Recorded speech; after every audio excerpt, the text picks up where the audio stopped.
ഹിറ്റ്ലറേക്കാൾ വലിയ യുദ്ധക്കൊതിയനും ഏകാധിപതികളുമാണ് American president. യഥാർത്ഥത്തിൽ America ആരാണ്?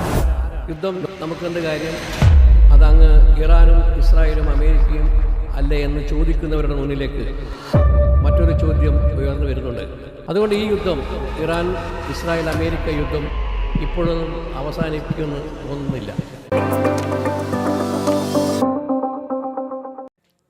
ഇറാൻ ഒരു ഭാഗത്തും ഇസ്രായേൽ അമേരിക്ക മറുഭാഗത്തുമുള്ള യുദ്ധം എപ്പോൾ അവസാനിക്കുമെന്ന ചോദ്യം ലോകരാജ്യങ്ങളിൽ എന്ന പോലെ കേരളത്തിലെ അടുക്കളയിൽ നിന്നും ഉയർന്നു വരികയാണ്. കാരണം ഗൾഫ് രാജ്യങ്ങളെ ആശ്രയിച്ചാണ് കേരളത്തിൽ, പ്രത്യേകിച്ച് മലബാർ ഭാഗങ്ങളിൽ വീടുകളിൽ പലരും ജീവിക്കുന്നത് തന്നെ. യുദ്ധം നമുക്കെന്ത് കാര്യം? അതങ്ങ് ഇറാനും ഇസ്രായേലും അമേരിക്കയും അല്ലേ എന്ന് ചോദിക്കുന്നവരുടെ മുന്നിലേക്ക് മറ്റൊരു ചോദ്യം ഉയർന്നു വരുന്നുണ്ട്. വീടുകളിലെ അടുക്കളയിൽ യുദ്ധം എത്തിക്കഴിഞ്ഞു. ഗൾഫ് രാജ്യങ്ങളിൽ നിന്നുള്ള വരുമാനം കൊണ്ട് മാത്രം ജീവിക്കുന്ന ലക്ഷോപലക്ഷം ആളുകൾ കേരളത്തിലുണ്ട്. അവരുടെ ചോറിലേക്ക്, അവരുടെ ആശ്രയത്തിലേക്കാണ് ഇപ്പോൾ മിസൈലുകൾ വന്ന് പതിക്കുന്നത്. യഥാർത്ഥത്തിൽ അമേരിക്ക ആരാണ്? ലോകരാജ്യത്ത് കണ്ട ഏറ്റവും ചതിയൻ രാഷ്ട്രമാണ് അമേരിക്ക.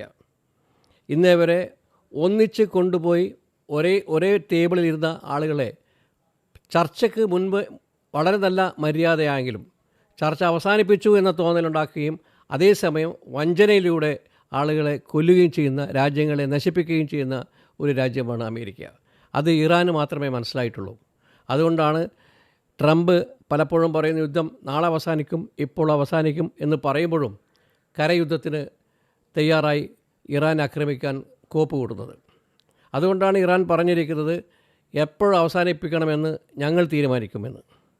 കാരണം ഈ ഉടമ്പടികൾ എല്ലാം തന്നെ, ഈ എല്ലാ ചർച്ചകൾ ഉണ്ടായാൽ പോലും ആ ചർച്ചകളെ കാറ്റിൽ പരത്തിക്കൊണ്ട് ഇസ്രായേൽ നടത്തുന്ന ഏത് അതിക്രമത്തെയും അംഗീകരിക്കാനും അതിന് പിന്തുണ നൽകാനും ട്രംപ് തയ്യാറായി നിൽക്കുകയാണ്. അതുകൊണ്ട് ഈ യുദ്ധം, ഇറാൻ ഇസ്രായേൽ അമേരിക്ക യുദ്ധം ഇപ്പോഴൊന്നും അവസാനിക്കുമെന്ന് തോന്നുന്നില്ല. അവസാനിപ്പിക്കാൻ അമേരിക്ക തയ്യാറാവില്ല. എന്തുകൊണ്ട്?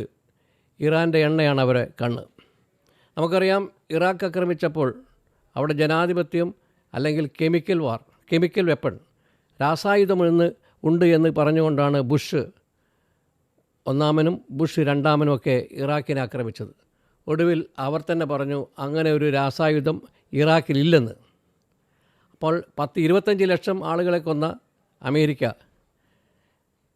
ഹിറ്റ്ലർ ജൂതന്മാരെ കൊന്നു എന്ന് പറഞ്ഞ് സഹതപിക്കുന്ന ലോക ജനതയോട് കാണിക്കുന്നത് ഹിറ്റ്ലറേക്കാൾ വലിയ യുദ്ധക്കൊതിയനും ഏകാധിപതികളുമാണ് അമേരിക്കൻ പ്രസിഡന്റുമാർ. ബറാക്ക് ഒബാമയെക്കുറിച്ച് നമ്മൾ പറയുന്നത് അദ്ദേഹം വലിയ നല്ല മനുഷ്യനാണ്, മഹാമനസ്കനാണെന്നൊക്കെ. പക്ഷേ അദ്ദേഹത്തിൻ്റെ കാലത്താണ് ലിബിയ ഗദ്ദാഫിയെ കൊന്നിട്ട് ലിബിയ ആക്രമിച്ച് കീഴടക്കിയത്. അമേരിക്കയിൽ ഏത് പ്രസിഡന്റ് വന്നാലും അവിടുത്തെ ഭരണകൂടത്തിൻ്റെ അല്ലെങ്കിൽ CIA ഒത്താശയോടെ കൂടി മാത്രമേ ഭരിക്കാൻ കഴിയുള്ളൂ. ഇറാഖ് ആക്രമിച്ചു കീഴടക്കി, ലിബിയ കീഴടക്കി, സിറിയ ആക്രമിച്ചു കൊണ്ടിരിക്കുന്നു.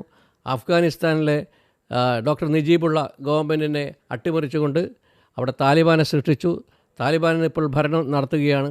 ഇങ്ങനെ ലോകത്തെ രാജ്യത്തെ വെനീസിലെ പ്രസിഡന്റിനെ കൊണ്ടുപോയി അമേരിക്കയിൽ കൊണ്ടുപോയി ജയിലിലിട്ടിരിക്കുകയാണ്.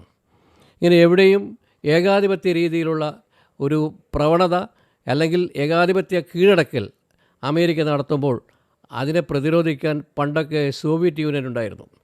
എന്നാൽ സോവിയറ്റ് യൂണിയൻ ഭക്തന്മാരുടെ വിശ്വാസികളുടെ രാജ്യമല്ല, കമ്മ്യൂണിസ്റ്റ് രാഷ്ട്രമാണെന്ന് പറഞ്ഞ് അതിനെ ഛിന്ന ഭിന്നമാക്കാൻ പ്രാർത്ഥിച്ചവരുണ്ട് ഇന്ത്യയിലും കേരളത്തിലും പുറത്തും. പക്ഷേ ഇപ്പോൾ സംഭവിച്ചിരിക്കുന്നത് സോവിയറ്റ് യൂണിയൻ്റെ പതനത്തോടു കൂടി അമേരിക്ക ഏകാധിപത്യമായി, അമേരിക്കയെ ചോദ്യം ചെയ്യാൻ ഒരു രാജ്യവും ഇല്ലാതായി. ഇപ്പോൾ അവർ ചോദിക്കുന്ന ചോദ്യം, ഈ വിശ്വാസികൾ ചോദിക്കുന്ന ചോദ്യം ചൈനയും റഷ്യയും എവിടെയെന്നുള്ളതാണ്. കാരണം മതവിശ്വാസികളുടെ രാജ്യമെന്ന് പറയുന്ന അമേരിക്കയെ കീഴടക്കണമെങ്കിൽ മതവിശ്വാസമില്ലാത്ത കമ്മ്യൂണിസ്റ്റ് രാജ്യങ്ങൾ വേണം എന്ന തലത്തിലെത്തിയിരിക്കുകയാണ് ഇപ്പോൾ ഈ മതവിശ്വാസികളിൽ മിക്കവരും. അതുകൊണ്ട് എപ്പോഴൊക്കെ ലോകരാജ്യത്ത് അസമത്വം വന്നു അപ്പോഴൊക്കെ സോവിയറ്റ് യൂണിയൻ രംഗത്തുണ്ടായിരുന്നു. ഇപ്പോൾ രംഗത്ത് വന്നുകൊണ്ടിരിക്കുന്നത് ചൈനയും റഷ്യയുമാണ്. അമേരിക്കയുടെ വാർ സെക്രട്ടറി കഴിഞ്ഞ ദിവസം പറഞ്ഞു, ഇറാൻ ഇത്രയും പ്രതിരോധിക്കുകയും തിരിച്ചടിക്കാൻ കഴിയുകയും ചെയ്യുന്നത് ഒരേ ഒരു കാരണം കൊണ്ടാണ്. കാരണം ഇതിന് പിന്നിൽ ചൈനയും റഷ്യയും അവരെ സഹായിക്കുന്നു എന്നുള്ളത് ചിന്തിക്കുന്നവർക്ക് ദൃഷ്ടാന്തമുണ്ട്.